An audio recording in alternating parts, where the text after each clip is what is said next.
Fala, galera, sejam bem-vindos a mais um vídeo do canal. Meu nome é Renan e hoje eu converso com Suelen. Tudo bom, Suelen? Tudo certo, Renan. Boa noite. Seguinte, como que você se apresenta? Então, me chamo Suelen Cruz, eu sou assistente social, sou mestre em política social e estou doutoranda em serviço social lá pela UFRJ. Hoje também ocupo o cargo de coordenação de projetos na Atitude Inicial, que é uma empresa de impacto social aqui de Vitória. Enfim, sou filha de Dona Maria, filha do senhor Maxwell, irmã da Ellen e do Alcelânio também. Seguinte, Suelen, para começar, o que é movimento negro? O que você entende como movimento negro? Como explicar para as pessoas o que é movimento negro? É um grupo? É só, digamos, uma corrente de ideias? Tem uma instituição? Não tem uma instituição? Como que é movimento negro? Então, Renan, teoricamente, existem alguns pensadores que já fazem, enfim, essa discussão de movimento negro há algum tempo. O próprio Abdias Nascimento, que é um autor que eu gosto muito, ele fala sobre algumas ideias do que seria o movimento negro. E aí teriam três correntes aí, né? Do que seria o movimento negro. Primeiro, que qualquer organização que tenha a luta antirracista como norte. Então, esse seria uma forma de movimento negro, né? Uma outra forma de caracterização do movimento negro seriam todas aquelas organizações que, de alguma forma, lutam pela possibilidade de ascensão dos negros, né? E aí, poderia me dizer, qual que é a diferença entre uma e outra, né? A primeira corrente é que traz aí a ideia do movimento negro como aqueles que têm a luta antirracista como norte. Então, somos antirracistas e aí essa é a nossa luta. O segundo seriam organizações, né, coletivos de pessoas, de jovens que de alguma forma têm o povo preto como aí essa bandeira de luta, né? Mas não necessariamente o antirracismo como esse norte principal, né? E a terceira forma de movimento negro, organização, seriam essas organizações mais características, mais tradicionais, a palavra que aí seriam, né, as organizações dentro dos partidos políticos, né, as organizações que são mais antigas do movimento negro, então, os movimentos que se auto-intitulam movimento negro já há algum tempo, né, então seriam essas três formas. Eu acredito que movimento negro é uma junção das três, assim, né, acho que, aí, particularmente falando, né, acredito que o movimento negro ele é um movimento que ele se apoia no antirracismo e ele se apoia em qualquer movimento que tenha o antirracismo, mesmo que não seja o foco principal, mas que traga o antirracismo aí como uma de suas bandeiras. E é óbvio, né, sem desconsiderar, claro, os movimentos tradicionais, e aí os movimentos de partido, os movimentos que reivindicam aí a luta negra já há algum tempo, né? E outra coisa que tem chamado a atenção é que cada vez mais as pessoas e instituições têm sido cobradas para tomar partido, digamos, mesmo que não façam parte de um movimento negro, a sociedade está cobrando uma resposta, né? Esses atos, esse racismo que está bem estruturado.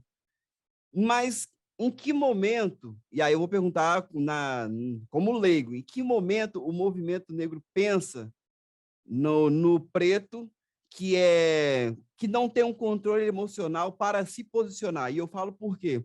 Às vezes você dá opinião, você dá uma resposta, você se indignar, é um alívio, mas o que vem depois, às vezes, pode ser complicado. O pessoal de ultradireita, os conservadores, nem todo mundo tem uma estrutura emocional para lidar com o que vem depois. Como que você enxerga esse tipo de indivíduo? Porque, claro, o ideal é todo mundo se posicionar, todo mundo ter sua voz, mas como é a pessoa, enxergar a pessoa que não fala porque tem medo do que vem depois? Uhum. Renan, o movimento negro ele já se estrutura aí desde quando o movimento negro começa a se chamar movimento negro, né? Eu sigo uma teoria que é, inclusive, tem um autor que eu gosto muito, que é o Guerreiro Ramos. Eu vou falar muito de autores, porque, assim, como eu tô estudando muito, né, e aí a minha tese é sobre racismo, enfim, são os que me vêm. Mas tem um autor que eu gosto muito, que é o Guerreiro Ramos, que ele fala, e o Clóvis Moura também, que o movimento negro, ele vem, né, se estrutura desde a época da escravidão. E aí, lá na escravidão, né, aqueles negros que se organizavam contra a escravidão ela não termina, e aí, óbvio, a gente sabe disso, e aí, infelizmente, algumas pessoas não sabem, mas a escravidão não termina porque a princesa Isabel era uma pessoa boa, ou porque, de repente, eles olharam e falaram, vamos libertar essa galera. A escravidão termina porque os negros que se movimentavam, o movimento negro naquele momento, ruiu, né, o processo escravocrata no Brasil. Já não tinham mais condições econômicas por embargos políticos estrangeiros, óbvio, também, mas o processo de resistência que acontecia em solo brasileiro, ele era muito forte, tanto que em 1888 já quase não existiam escravos escravizados, né? A maior parte dos negros, eles já estavam livres, seja pela alforria, seja pela autolibertação. Então, desde aquele momento, existiam aqueles negros e negras que, imersos aí no mito da democracia racial, eu acho que esse é um ponto importante, não se colocavam como outros, né? Como os outros que estavam se colocando na luta. E aí é um complexo, assim, porque os negros, eles é exigido da pessoa negra que ela tenha uma posição o tempo inteiro. Né? Então, você é preto, logo você precisa ser antirracista, logo você não pode cometer racismo, e aí ninguém pode cometer racismo, não estou dizendo isso, mas estou dizendo que para a pessoa negra é como se ela vivesse numa bolha negra, então logo ela precisa agir como tal. Mas a gente esquece que no meio disso tudo tem uma coisa chamada o mito da democracia racial, que já vem desde, enfim, do período da escravidão, confundindo mentes e corações mesmo, né? E aí, o que é esse mito, né? O que é isso, assim? Primeiro, essa ideia de que no Brasil todo mundo é miscigenado. E aí basta que eu não seja, que a minha pele não seja tão escura assim para que eu seja me considerado pardo, né? Basta que a minha pele não seja tão escura assim para que eu possa passar, né? Ter uma passabilidade branca dentro da sociedade. Logo, não sou preto, né? Logo, tudo que é de preto é muito ruim. Eu me lembro quando eu era mais nova, hoje, talvez há uns 5, 6 anos, o debate racial ele começa a entrar em voga muito forte. Mas eu me lembro quando eu era mais nova, e eu nem sou tão velha assim, eu sou muito jovem, né? Mas as bonecas, não existiam bonecas pretas. Hoje ainda não existe tantas, mas já existe um debate. Na televisão, as mulheres pretas elas eram só as empregadas. Então, como fazer com que uma criança, um adolescente, uma pessoa jovem ou um adulto queira ser negro nessa sociedade? Tudo que diz sobre a questão racial, né? É o buraco negro, é a ovelha negra, né? Tudo que é muito pejorativo é relacionado à pessoa preta, né? Então, como sentir orgulho? Acho que os movimentos, e aí o movimento negro tem um papel muito fundamental quando ele reconstrói a palavra negro, né? Quando ele reconstrói o negro que até pouco tempo atrás era uma forma taxativa envergonhada, assim, das pessoas usarem de forma muito pejorativa, né? Como é o viadinho hoje, e que o movimento LGBTQIA+, também ressignifica, né? Mas, de toda forma, não dá para cobrar que todos os negros tenham a mesma postura e a mesma posição política, afirmativa, né, de orgulho da sua própria negritude, se a gente vive uma sociedade que diz totalmente o contrário. E se a gente vive uma sociedade que o mito da democracia racial reina. E aí muitos desses negros sequer conseguem se enxergar como negros, né? Quantas formações aí que eu já participei, que quando eu perguntava quem é que se considera negro, assim, eram 2, 3, mesmo visivelmente tendo muitos mais pessoas pretas na sala, né? Então, assim, eu acho que a gente precisa, antes não, eu acho que as coisas não são, não tem que ter uma ordem cronológica, mas eu acho que durante esse processo de autoafirmação, a gente precisa, inclusive, resgatar a propriedade de ser negro no Brasil, né? O que é ser preto no Brasil? Você Acho que falou esse aí é... uma coisa de ter, quando você era mais jovem, quando a gente era mais jovem, essa questão de ser negro, não sei como que era para você, mas na bolha em que eu vivia, tinha muito preto, inclusive, que falava assim, não, porque meu sobrenome é da Itália, o meu é da Espanha, o meu não sei o quê. E tinha, por exemplo, alguns sobrenomes que as pessoas não gostavam muito de usar, de ser identificado. Por exemplo, Pereira, o Cruz, Souza, né, da Silva, porque era nome de pobre, mas não necessariamente era nome de pobre, né? Todo mundo queria ter um Heinzingen, um Hautz, né? Então tinha muito isso também. Eu acho que isso muda bastante a partir do momento, claro, o movimento negro atuando, mas a cultura negra, de algum modo, crescendo. O pagode ele começou a ter uma raiz, né? Porque o pagode foi rejeitado até no samba, depois ele foi acolhido. E aí, no pagode, todo mundo se identificava, no funk, as pessoas foram se identificando. E hoje a gente chega num ponto que a gente tem uma Isa que representa, um Emicida que representa, que mesmo essas pessoas que não têm, digamos, uma afinidade tão grande com o debate, né? Mas, tipo assim, opa, eu sou capaz de olhar para o Emicida e para a Isa e refletir meu passado e buscar uma Dona Ivone Lara, uma Jovelina Pérola Negra, saber quem foi. Então, eu acho que a cultura também tem sido bastante importante para isso, até para o movimento negro se fortalecer e ter mais, como que eu posso falar, mais poder de fazer, de debater, de acolher, de recrutar, enfim, das várias correntes que você falou, né? Como que você enxerga a cultura nesse papel? Renan, é fundamental. É fundamental. E assim, é interessante pensar como que a cultura ela é fundamental. A gente, você é do Espírito Santo, nasceu no Espírito Santo? Sim, sim. Eu cresci escutando como que a festa do morango, da polenta, elas eram festas importantes. E são, culturalmente falando, são importantes. E aí é interessante como que as meninas, né, desses locais brancos, majoritariamente brancos, né, como que as crianças elas aprendem desde cedo a dança italiana, a dança pomerana, a língua, né, pomerana que não se perdeu aqui no estado do Espírito Santo, como que desde muito novinhos são esses rituais culturais, né, que fazem com que de pai para filho permaneça, se perpetua aí toda uma ideologia cultural mesmo. Então é isso, o governo ele dá repasses para que essas festas aconteçam, né? Ele incentiva essas festas acontecendo. Eu nunca escutei, por exemplo, que eram legais as festas dos quilombos lá em São Mateus, e acontecem anualmente. Nunca escutei o quão era importante a congada, nunca me ensinaram a tocar congo, né? Nunca me ensinaram coisas dessa cultura negra para que se perpetuasse mesmo, né?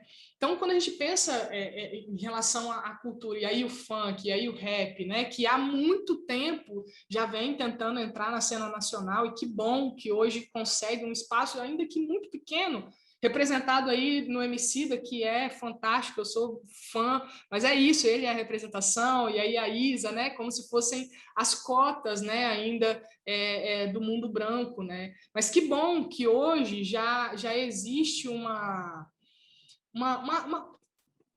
eu não vou dizer nem uma ampliação, né? Eu acho que as redes sociais elas foram muito importantes para fazer com que tudo que já estava acontecendo fosse visualizado, que a galera enxergasse, que a galera olhasse.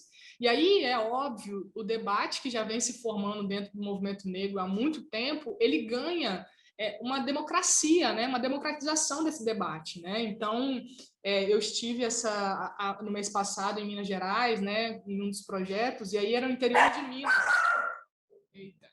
Você estava em E Minas? aí, isso, eu estava em Minas, e aí no interior de Minas Gerais, assim, uma cidadezinha muito pequena, e aí lá no interior de Minas Gerais, as meninas pretas sabiam coisas do movimento negro, assim, né? Então, a gente trocou muita ideia e tal, e aí eu fiquei pensando o quanto que a internet, né, ela conseguiu fazer com que os nossos debates, os debates que a gente faz aqui na capital ou nas cidades maiores, eles pudessem se ampliar de alguma forma para esses lugares mais longes, né, mais afastados. E aí a música, né, a dança, o funk, o rap, que já há muitos anos tem esse papel de democratização da discussão da questão racial e do racismo, eles são fundamentais, assim, é fundamental. E é pensar que o nosso povo, né, os negros, eles sobrevivem de cultura há muitos anos, né? Então, sobrevivem de dança. Era isso que fazia com que a gente sobrevivesse mesmo, né? Era isso que fazia com que a gente respirasse, com que a gente conseguisse trabalhar nas lavouras. E aí era dança, enfim, era capoeira, eram as religiões, né? Era a forma dos rituais, dos cultos, né? Isso sempre teve muito intrínseco, né? Uhum. E no Espírito Santo, a gente pode falar, porque aqui é bem forte, né? Essa tradição de famílias europeias que vieram para cá e que tem que ter muito orgulho, porque o pai tem, o avô, o bisavô teve fazenda porque foi muito sofrido, mas não foi tão bem assim, né? Porque, inclusive, tinha incentivo do governo essas famílias virem para cá, mesmo que tinham dificuldades lá no país de origem, mas aqui tinha um incentivo, e os pretos era tipo assim, onde vocês conseguirem sobreviver, vocês vão sobreviver, né? E isso antes da política de branqueamento ainda, né? No primeiro momento, tipo assim, vamos ocupar esse país, com o quê? Ah, vão trazer o pessoal da Europa para cá com incentivo, e o pessoal preto que vai se aglomerando, vai dando um jeito de sobreviver, e assim começa a nascer as favelas, né? Uhum, exatamente. Eu tenho um amigo, né? E aí uma vez ele me falou, ele é branco, né? E de origem pomerana. E aí uma vez ele me disse, né? Ah, mas os meus antepassados também vieram para cá em navios, né? E aí a grande diferença é que os antepassados brancos, italianos, pomeranos, enfim, da Europa vieram na parte de cima do navio. Essa é a grande diferença. E é um fato, assim, os incentivos das terras, né, as terras incentivadas pelo governo, você começa de onde, né? De onde você começa para refazer a sua vida? A partir da terra. Você não consegue fazer nada se você não tem onde viver, se você não tem onde morar. E aí esse incentivo ele foi fundamental, né? E aí não à toa que esses incentivos aqui no Espírito Santo eles são dados nas regiões mais frias, né, do estado, né? Que era onde tudo se plantava, colhia. Né? Então, esse processo, inclusive, de retirada dos negros desses locais, ele é muito bem pensado, né? Então, os negros que vão para as costas, né? Na verdade, nem isso. Não se tinha nenhuma preocupação de para onde a gente ia, né? Se vira, né? É E igual aí soltar bicho no mato, né? exatamente. E aí as costas era exatamente onde sobrava, o que restava, né? E aí, agora eu fico pensando na capacidade que o nosso povo tem de sobrevivência. É incrível. A capacidade da negritude de conseguir se aquilombar e sobreviver mesmo, né? E tirar pedra, leite de pedra, né? De fato, assim, porque contra o processo de escravização, depois todo um processo de segregação racial, porque tem-se essa ideia de que no Brasil a gente não teve apartheid, não tivemos efetivado pelo governo, mas a segregação ela existia, né? É fato, é só olhar, enfim, a formação dos morros, das favelas e dos guetos, né? O que é isso se não a segregação, né? Então, como que ainda assim a gente sobrevive, a gente resiste, né? Eu tava esses dias pensando, né, que quando eles queriam que as mulheres negras fizessem filhos, gerassem filhos para a escravização, essas mesmas mulheres abortavam e matavam suas crianças em forma de resistência. Quando eles queriam, né, o pós-escravidão ali, né, tinha muito preto no Brasil, então parem de procriar. Quando eles queriam que a gente parasse de procriar, foi aí que a gente disse: a gente vai povoar essa nação com os nossos, né? Então, as formas que o nosso povo resistiu e resiste até hoje, né? E como que o movimento negro ele vem como esse grande guarda-chuva mesmo, né? A gente fala hoje, quando a gente pensa em movimento negro, né, a gente pensa num movimento muito bem organizado, estruturado a partir das organizações, né? Mas não, assim, o que eram as rodas de samba, né, clandestinas no período da ditadura militar, né? O que eram, enfim, as mães de santo curandeiras, né, curando ali as crianças das favelas, dos morros, que não tinham acesso à saúde pública antes do SUS existir, né? Então, enfim, é bonito. Uma história triste, mas bonita. Uhum. Inclusive, você pode parar para pensar o seguinte: os sambistas mais antigos, né, os mais velhos, você vê que quando eles se apresentam, ou se apresentaram, né, os que já faleceram, em grandes eventos, gravações de DVD e tal, você pode perceber que eles sempre estão de terno, porque era uma maneira de ser, digamos, de passar pela censura, de não ser visto como um bandido. Tipo assim, eu sou preto, mas eu sou gente, eu sou sambista, mas eu sou gente, eu tenho cuidado, eu não sou ladrão, eu não sou bandido.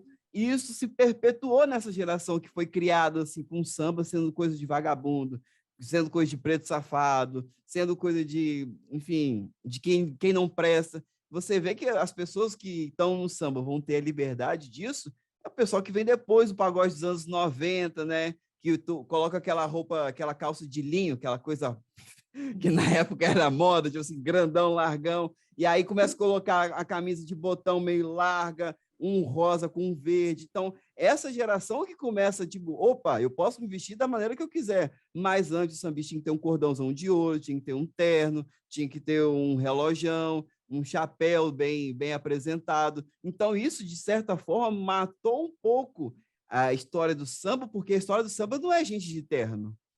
O terno foi, tipo assim, tenho que recorrer para ter uma imagem de que eu não sou o que eles estão pensando de mim. Uhum. E chega a ser cruel, assim, né? Eu fico pensando que o Emicida tem uma música que ele fala, né? Meto terno por diversão. É subalterno, subversão. Eu acho que hoje, os negros hoje que ascenderam socialmente, tem possibilidades, né, de vestimenta, né, de se portar mesmo na sociedade branca, que de alguma forma tem uma liberdade um pouco maior. Eu acho que quando a gente olha para esses sambistas, né, os nossos antigos, né, a gente olha para eles, isso demonstra muito como que as coisas não mudaram muito, né? Esse terno que é colocado naquele momento para que não sejam confundidos com bandidos, e ainda assim, é só pensar a história de Cartola, né? Ele é preso com seu pandeiro na mão, né? Então, assim, é uma forma como se a gente tentasse, a todo tempo, nos integrar nessa sociedade. Então, a gente precisa do terno, as mulheres negras precisam das vestimentas, precisa da bolsa. Mas a pergunta que eu me faço é: isso bastou para os sambistas daquela época e basta hoje para a nossa geração? Porque eu ainda continuo vendo a gente não sendo aceito por mais bem vestido que a gente esteja.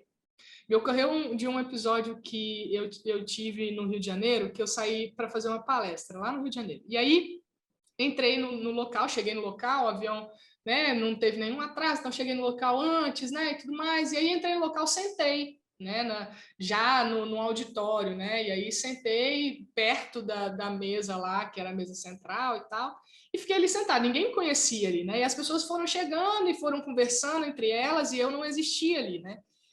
E aí eu me lembro que teve uma pessoa que perguntou: gente, mas a palestrante não chegou ainda e não sei o quê, e eu fiquei na minha. E eu estava impecavelmente arrumada. Eu estava impecavelmente arrumada. E aí, como era uma palestra para uma empresa, né? Então todo mundo se conhecia. Eu era a pessoa que estava diferente ali. E não passou na cabeça de ninguém que eu pudesse ser a palestrante. E aí, quando a pessoa que tinha me feito o convite, né, da palestra chegou e ela já me conhecia, e ela, Suelen Cruz, e não sei o quê. E aí as pessoas olharam e pensaram: uou, ela é a palestrante. Então, eu fico me perguntando o quanto que que essa história, ela nos demonstra o quanto que essa segregação ela é real, ela é cruel, assim, né? E aí é isso, né? Esses sambistas, eles usavam os ternos para não serem confundidos e não caírem na lei da vagabundagem, porque naquele momento tinha, né, uma legislação, né, que poderia ser presos os vagabundos, os indigentes e tudo mais. Então eles se vestiam dessa forma para dizer, olha, polícia, eu não sou vagabundo, então não me prenda. Hoje, os nossos meninos e meninas das comunidades, eles escaparam da lei da vagabundagem? Não, né? Como que eu fico pensando que o movimento hip hop e o movimento funk, eles são movimentos de muita resistência que dizem assim, ó, vocês podem falar o que vocês quiserem, eu vou me vestir assim. É dessa forma que eu vou me vestir. É a forma de bandido, é como vocês olham, né, e enxergam, então dane-se, né? Eu acho que há uma linha muito tênue, né, entre essa proposta de liberdade e a gente ainda está agarrado a essas amarras do racismo mesmo, né? E aí, de novo, né, esse processo de empoderar-se, e aí eu acho que o empoderamento pelo empoderamento, ele não ajuda só, né? Então, vão só se empoderar. Porque é isso, que adianta eu empoderar aquele menino e aquela menina lá da comunidade se efetivamente eles vão tomar a paulada quando eles colocarem o pé para fora. Então, eu acho que é o empoderar-se e o apossar-se da sua história mesmo, né? Entender a sua história, né? Entender quais passos a gente pode dar. E aí a dona Ivone tem um samba que eu gosto muito, que ela fala, né? Eu vim de lá pequenininho. Alguém me avisou para pisar nesse chão devagarinho. Acho que é isso, né? Os nossos passos, eles vêm de muito longe e eles precisam ir muito longe, né? E aí, essa história desses sambistas, enfim, né? Dessa galera que veio antes, que a gente precisa se espelhar e olhar mesmo com muito respeito, né? E entender o que fazer daqui para frente, né? Uhum. E agora eu vejo que um fenômeno que acontece, não sei se você observa assim, mas, por exemplo, a Isa é, vamos colocar da parte de sexualização da mulher, né? A Isa é uma mulher incrível, impecável, é bela, é gostosa, é tudo, é tudo. Só que para uma pessoa negra ser considerada bonita, ela tem que ser a Isa, que é a sensacional. As pessoas pretas que são bonitas, elas não são bonitas. Você pega qualquer branca, pega a novela das 8, às vezes nem é tão bonita, mas é tido como do sex symbol, né? A mais bonitona. Para uma pessoa preta ser considerada bonita, tem que ser tipo o Michael B. Jordan lá, tem que ser muito.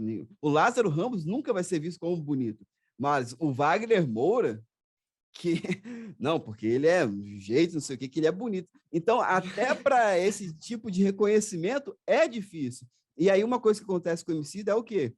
A partir a partir do momento que você tem uma representatividade grande, não só do povo preto, do povo pobre, do povo do Rio de Janeiro, de São Paulo, do Rio Grande do Sul, de quem é da rinha, das rimas, e ele vai ocupando os espaços de reconhecimento, todos os outros vão ficando meio invisíveis. Você vê que as pessoas não procuram mais os racionais, né? Nem para dar entrevista nos documentários que passam 2 da manhã, que é para ninguém ver mesmo, mas eles não são mais procurados. Ninguém procura mais o pessoal do rap. Não, vamos ver o que o MC vai falar, que o MC vai falar pelo rap. E às vezes acontece que o MC vai dar a opinião dele, do lugar dele, da experiência dele, e aí fala assim, não, que o movimento negro está pensando isso. Não, não é isso, entendeu? Porque eles meio que ok, temos um preto que se comporta como a gente gosta, então é ele. Né? A Isa também é cantora pop, não sei o quê. Vamos ouvir a Isa. Vamos esquecer um pouco a Ludmilla, que tá errando pra caralho, mas vamos esquecer a Ludmilla. Deixa a Ludmilla. Vamos focar na Isa, que a Isa canta, ela sabe não sei o quê, ela não se envolve muito em polêmica, então vamos na Isa. A partir da Thaís Araújo, vamos colocar a Thaís Araújo aí. Ela começou a se revoltar contra o Manuel Carlos, que deu uma sabotada nela na novela das 9, e ela foi a primeira Helena negra e foi a primeira Helena que perdeu espaço. Ela não teve segmento na novela. Ficou invisível até na novela. Então, como que é para você quando você enxerga pessoas pretas que vão ocupando os espaços, mas não vai ocupando um monte de gente? Todo o resto vai ficando invisível. Eles vão pensando quem é que pode ser destacado. Renan, eles querem que alguém que vem de onde nós vem seja mais humilde, baixa a cabeça, nunca revide. Existe dentro do movimento negro uma ideia de alguns, né? O movimento negro, eles são os movimentos, né? Os movimentos negros. Então, dentro dos movimentos negros, existe uma linha que acha e que acredita que a parada precisa ser no grito, que precisa ser na foice, que precisa ser na espingarda e que precisa ser no sangue. Existe uma outra linha do movimento negro que acredita que a gente precisa dialogar, que a gente precisa entrar nos espaços da política, que a gente precisa construir políticas públicas, que é dessa forma que a gente vai se libertar. Quem que está certo? A Suelen acredita que não existe dentro dessa discussão o certo e o errado. Eu acho que há a necessidade do grito e há a necessidade da conciliação.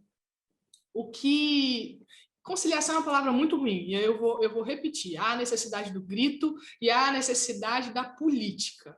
Né? Porque quando a gente entra nesses espaços, a gente está fazendo política pelo nosso povo e pelos nossos. Porque há um debate muito grande de que o movimento negro ele se vendeu para a política a partir dos anos 2000, quando ele começa, ali em 2003, a integrar o governo. Né? E aí eu fico pensando, mas tá, a gente lá em 2000, a gente não tinha nada. A gente continua tendo alguma coisa? Não. Mas hoje a gente tem pelo que lutar e o que defender minimamente. Se essa galera lá atrás não tivesse entrado na política e feito política, existiria cotas, existiria Thaís Araújo, existiria Emicida tendo espaços na televisão? Eu acredito que não. Da mesma forma, a gente pode aquietar os nossos corações só com as políticas mínimas que conseguimos, ou com as Thaís Araújos e Emicidas e Isas na televisão? Também não. E aí eu digo da necessidade do grito. Eu acho incrível. Eu sou uma fã, assim, né? Enorme do Emicida, né? E aí eu ouvi uma entrevista que ele disse assim: por que a galera tá me olhando como símbolo do rap? Por que a galera me elegeu? Assim? Porque eu fiz uma música boa, porque deu certo e tal. E aí eu acredito muito, Renan, e você tem razão, assim, né? O negro, ele continua não tendo vez. Eu acredito que hoje a gente entra nos espaços com muito peito mesmo, com muita força, por muito, enfim, né? Com muita dificuldade. Mas esses espaços, eles querem que a gente esteja cercado, quieto, da forma como eles querem que a gente haja. E aí sim, se você agir fora, tá fora. Isso acontece também na academia, isso acontece assim, né? Então, o legal é conversar com um preto que, enfim, né, que é acadêmico, que, enfim, que leu muitos livros e que não vai gritar na minha cara. Conversar com o movimento estudantil ou com aqueles pretinhos que estão ali na revolta, não quero. Ou ir dialogar com o movimento negro das comunidades, menos ainda. E aí é onde eu acredito que haja a nossa responsabilidade histórica, enquanto pretos mesmo, né? E aí os pretos que gritam e os pretos que politicam, que fazem política, né? Porque não que os que gritam não fazem política, também fazem, mas fazem de uma forma diferente. E aí eu acredito, e por isso que eu digo o tempo inteiro, Renan, a gente precisa olhar para trás e aprender a se aquilombar. A gente precisa olhar para trás e aprender a se reconhecer. Reconhecer aquele pretinho que está ali fazendo a sua política, tentando entrar nesse processo para poder conseguir, enfim, né, de alguma forma, formatar políticas públicas para essa população, e reconhecer aquele pretinho que está ali gritando e esperneando e falando um monte de coisa que precisa ser dita. Assim. E aí, como que a gente faz para que esses mundos se entrelacem? Né? Eu acho que esse é a pergunta do milhão para mim, assim, né? Como fazer com que o movimento negro converse, dialogue e entenda que a gente precisa de A e B, né? A gente precisa de ambos, né?